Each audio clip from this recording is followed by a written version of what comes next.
जय माँ इंद्राक्षी जय अम्बे। इंद्राक्षी धाम में दर्शकों आप सभी का हम हार्दिक स्वागत करते हैं। आज संध्या के समय यम के निमित्त दीपदान किया जाता है और उसी के साथ साथ दो मुख्य इसमें पूजाएं होती हैं। यम के निमित्त दक्षिण दिशा में दीपदान किया जाता है और साथ में भगवान धन्वंतरी का विशेष प्रकार से पंचोपचार या षोडशोपचार पूजन करके उनका शुभ आशीष प्राप्त किया जाता है। भगवान धन्वंतरी आयुर्वेद के प्रदाता हैं। जिस घर में भगवान धन्वंतरी की पूजा होती है वहाँ स्वास्थ्य संवर्धन बना रहता है।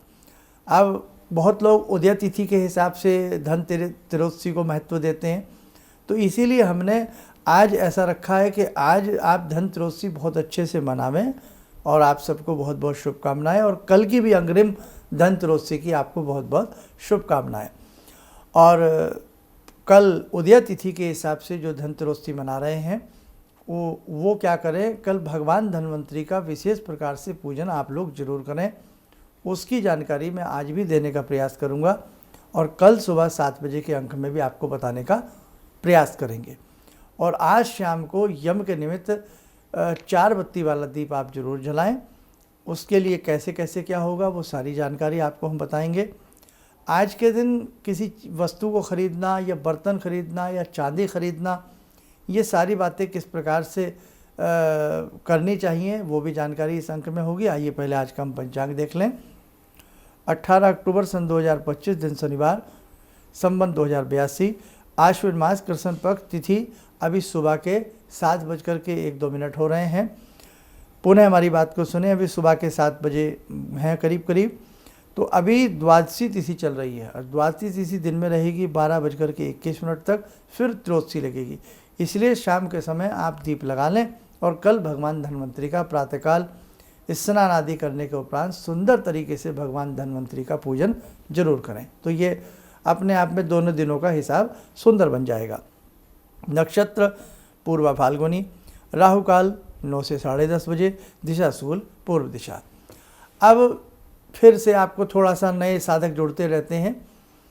देखो, जैसे दीपावली बहुत लोग 20 को भी कर रहे हैं और इंद्राक्षी धाम या और बहुत लोगों की तरफ से सब 21 तारीख को भी कर रहे हैं।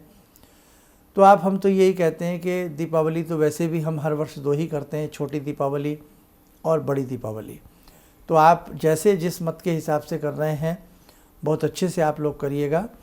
और जहाँ तक किसी विशेष प्रकार के प्रमाणिकता की आवश्यकता है तो उसमें हमारे 2 ग्रंथ होते हैं कि जब हम किसी विशेष तिथियों में फंस जाते हैं, हमें समझ में नहीं आता कि ये पर्व कब मनाया जाए, तो हमारे विद्वानों ने, ऋषियों ने, मुनियों ने पहले से ही 2 ग्रंथों की रचना की है, निर्णय सिंधु, धर्म सिंधु। अब दोनों के हिसाब से जब गणित निकाला गया है, आप खुद भी देख सकते हैं, ये हमारी बताई हुई बात नहीं है, जो वो ग्रंथ बोल रहे हैं उन ग्रंथों के हिसाब से 21 अक्टूबर की बड़ी दीपावली बनती है। ऐसे ही एक शताब्दी पंचांग आता है, शताब्दी, जिसमें 100 सालों का रिकॉर्ड होता है। तो शताब्दी पंचांग में आज तो लिखा नहीं गया है, बहुत पहले से ही उसमें लिखा गया है कि उसके हिसाब से भी 21 अक्टूबर की बड़ी दीपावली बनती है। अब इससे ज़्यादा प्रमाण आपको क्या दिया जाए। बाकी बेटा देखो, सबका अपना अपना वो है, कोई किसी के मतानुसार चल रहा है, लेकिन कुल मिलाकर के अपनी दीपावली को हर्षोल्लास के साथ मनाएं, चाहे आप 20 को मनाएं, चाहे आप 21 को मनाएं। और जो साधक 21 को बड़ी दीपावली मना रहे हैं तो 20 को छोटी दीपावली तो वो मनाएंगे ही मनाएंगे, तो कहीं इसमें संशय नहीं रहता।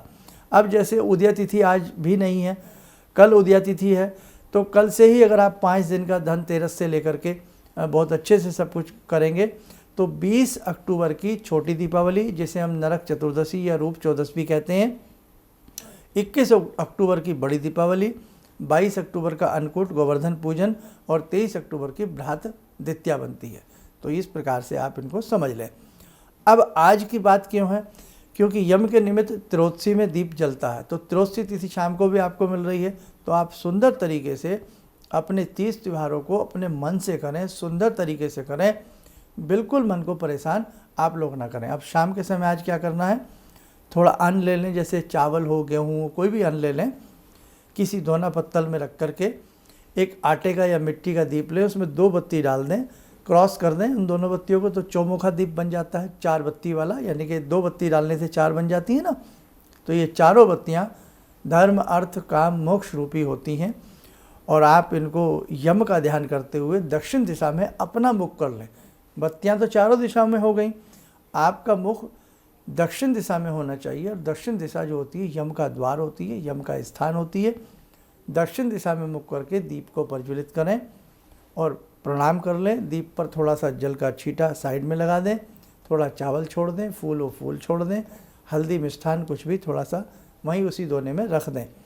प्रणाम कर लें कि हे यमदेव, आपके निमित्त मैंने जो ये दीप दान किया है इसे आप स्वीकार करें और मेरे घर के ऊपर, मेरे कुल के ऊपर, मेरे परिवार के ऊपर आपकी दृष्टि सुंदर से सुंदरतम बनी रहे। मेरे घर में कोई अनहोनी घटना न घटे। आपकी कृपा से सभी को पूर्ण स्वस्थ, पूर्ण आयु की प्राप्ति हो। बस ऐसा बेटा भाव जगा करके सुंदर तरीके से आप अपना दीप जलावें।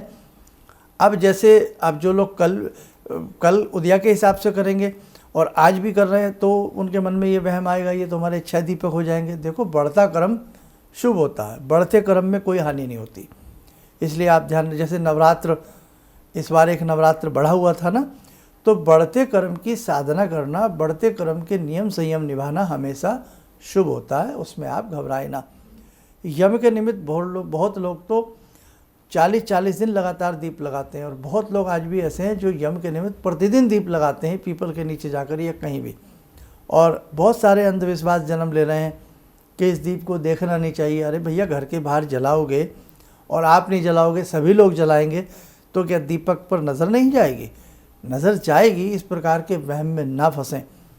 अब हम बात कर लेते हैं, यम के दीप आपको बता दिया, शाम को अच्छे से जला देना। हाँ, एक बात और, प्रतिदिन नया अन्न रखा जाएगा, पुरान पक्षियों को या कहीं चींटियों को डाला जाए।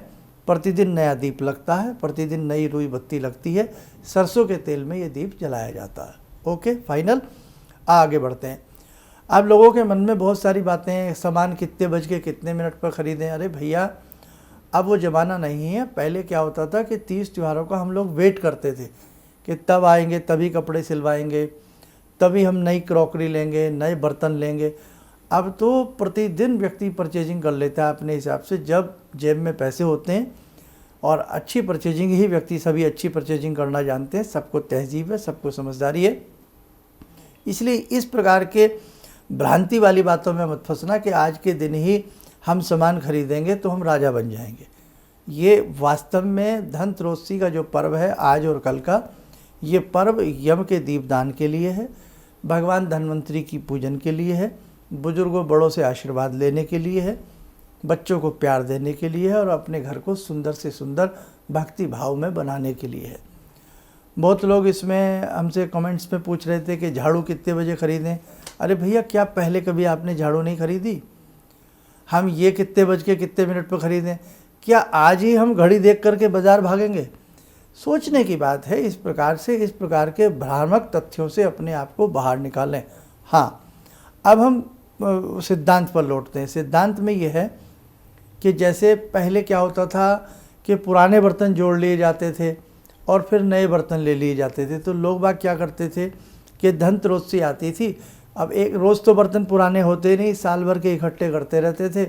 और उस ज़माने में जो बर्तन थे वो कांस-कूट के, कांसे के, पीतल के बर्तनों का रिवाज ज़्यादा हुआ करता था। और आज कांसा और पीतल बहुत महंगा है, स्टील उसके मुतालिक बहुत सस्ती है, बहुत सस्ती है। इसलिए वो बर्तन बहुत अच्छे हुआ करते थे, जो वो अक्सर वो तिड़क जाते थे या टूट जाते थे, पुराने बर्तन हो जाते थे। तो व्यक्ति रोज़ इकट्ठे कर लेते थे अपने महीने 2 महीने के, और जब धनत्रयोदशी आती थी तो नए बर्तन ले आते थे। इसलिए नया बर्तन लाना घर में शुभ होता है। और अब तो बर्तन बड़े ही सबके घर में स्टील के हैं और मेटल के बर्तन बहुत कम हैं, इसलिए ना वो टूटते हैं जल्दी से। हाँ, शगुन के हिसाब से कोई चांदी का, कोई आप भगवान के लिए चांदी की जोत ला सकते हैं। भाई, घर में एक नई शुरुआत हो, घर में रजत आवे, घर में चांदी आवे, चांदी की भगवान के निमित्त जोत ले सकते हो, चांदी की कोई कटोरी ले सकते हो। आज भी ले सकते हो, कल भी ले सकते हो। कल उदय तिथि के साथ धनत्रयोदशी है, आप कल भी ले सकते हो, ऐसा कुछ नहीं। आज और कल दोनों दिन आपको भगवान की कृपा से कुछ भी चांदी का बर्तन, चांदी का पात्र खरीदने का मिल रहा है। और बाकी अपने भगवान पर, अपनी पूजा पर, अपने कर्म पर विश्वास रखें, ध्यान दें तो अति उत्तम रहता। तो हम तो यही चाहते हैं कि कभी मन होता है कुछ खरीदें, और तो उसके लिए भगवान का कोई पात्र खरीदें। आपके घर में लड्डू गोपाल हैं, छोटी सी चांदी की कटोरी ले आओ, छोटी चांदी की गिलासी ले आओ लड्डू गोपाल जी को जल के लिए, और कटोरी उनके दूध के लिए, है ना। तो इस प्रकार का ले लो तो बहुत अच्छा रहता है। बाकी बेटा आपकी अपनी समझ है, लेकिन आज के दिन ही खरीद करके हमारा भाग्य बदल जाएगा, ये भ्रांति है साहब, ऐसा कुछ नहीं है। अब तो बल्कि लोग इतने एडवांस हैं, टाइम नहीं है, घर से ही ऑर्डर दे देते हैं और घर के नीचे आकर के बेल बज जाती है और हम सामान पकड़ लेते हैं, थैला पकड़ लेते हैं। तो बेटा भक्ति भाव जगाइए, अपना कर्म सुंदर करिएगा, नॉनवेज से दूर भागिएगा, नॉनवेज को छोड़ने का प्रयास करिएगा जो नॉनवेज लेते हैं। इस प्रकार से अच्छे काम करिएगा, अच्छे कर्म करिएगा। आज के दिन कुछ नया करना है ना, नया खरीदना नहीं है, नया करना है। नया क्या करना है? जो हमारे अंदर कोई अवगुण है, हमारे अंदर कोई बुराई है, उस बुराई को आज के दिन प्रतिज्ञा लो कि हे भगवान धन्वंतरी, हे भगवान यम, हे यमदेव, हे मेरे गुरुदेव, आज के दिन से मैं ये अपनी पुरानी आदत, गलत आदत छोड़ रहा हूँ। मेरे अंदर आदत थी कि मैं बहुत ज़्यादा गुटखा खाया करता था, पान खाया करता था, ड्रिंक करता था, या मैं निंदा पर निंदा की मेरे अंदर बहुत आदत थी। तो ये मैं आज के दिन से त्याग रहा हूँ और मैं एक नई धारणा, एक नया उत्साह अपने अंदर उत्पन्न करके आगे बढ़ना चाहता हूँ। तो बेटा इस प्रकार से बड़ा संकल्प लो, बड़ा सोचो। झाड़ू कितने बजे खरीदें, टमाटर कितने बजे खरीदें, मूली कितने बजे खरीदें, ये कहाँ आप लोग, कहाँ ज़िंदगी को ले जा रहे हैं आप लोग? क्या हम पहले मूली नहीं खरीदे? क्या पहले हमने झाड़ू नहीं खरीदी?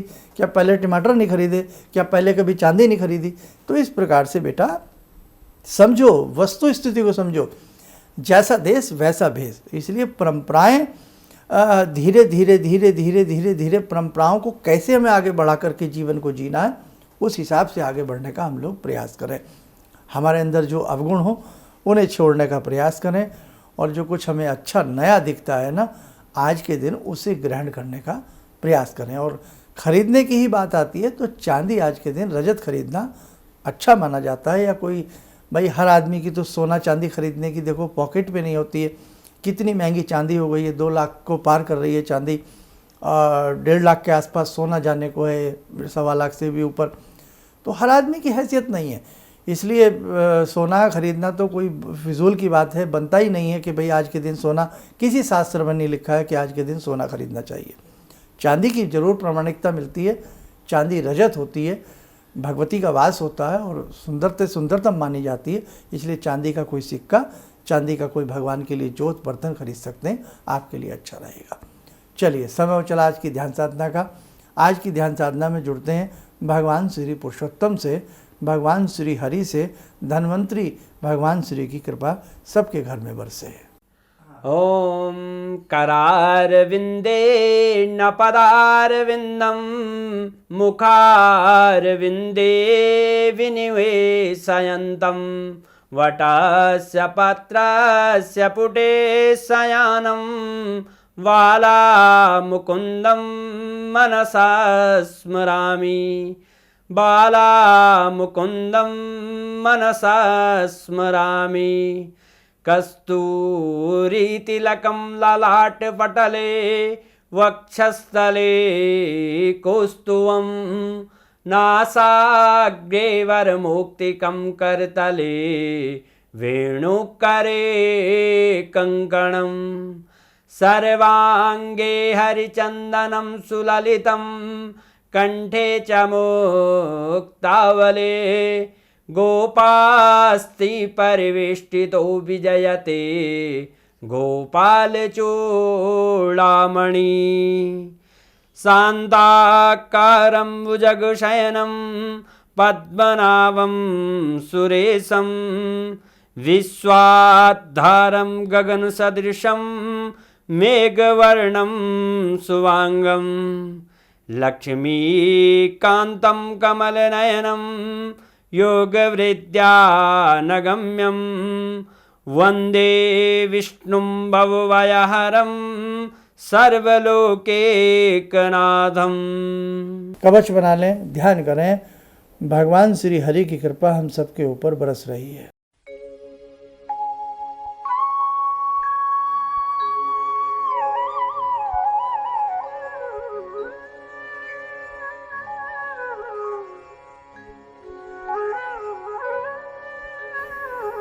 ओम बोलते हुए नेत्र खोलें, सामान्य हो जाए। भगवान धन्वंतरी का कल सुबह जरूर पूजन करना। सुबह 7 बजे का हमारा कार्यक्रम जरूर देख लेना।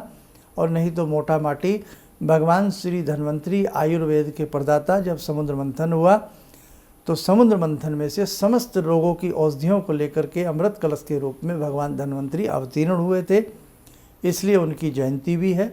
उनका ध्यान करते हुए कल उनको पंचोपचार पूजन करके उनको प्रणाम कर लेना। और बाकी धनतेरस का जो हमने विशेष अंक बनाया था उस अंक को सुन लेना, उसमें और भी आपको सारी जानकारी पता लग जाएगी। बाकी कल सुबह का कार्यक्रम देखना सुनना न भूलें। चलिए, आप सब लोगों को बहुत बहुत शुभकामनाएं, बहुत बहुत प्रेम। आप स्वस्थ रहें, सुखी रहें। इन्हीं शुभकामनाओं के साथ हम अपनी वाणी को विराम देते हैं। जय जय अम्बे। भगवान से जुड़ो और भगवान को से जुड़ने का जरिया आपने बताया, बहुत अच्छा लगा, बहुत धन्यवाद। और सनातन धर्म को जिंदा रखने के लिए आप जो प्रयास कर रहे हैं बहुत सराहनीय है।